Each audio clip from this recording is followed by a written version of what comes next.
How to remove express shipping on SHEIN. Let's get started. Launch your SHEIN app. You will be directed to the shop page. Now head towards any of the items that you want to purchase. Just go ahead and select the details for the item, color and the size. After you do that, click on Add to Cart. Once you're done selecting the items, click on the cart icon given at the top right corner.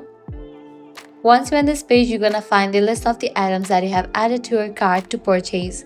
Now you can go ahead and click on the option of checkout. You will be directed to other confirmation page.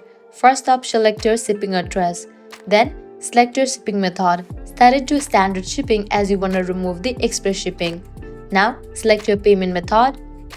If you have coupon code or gift card, you can apply it. Then click on the option of place order. Now provide your payment details and then confirm your order. So this way you can easily remove express shipping on SHEIN.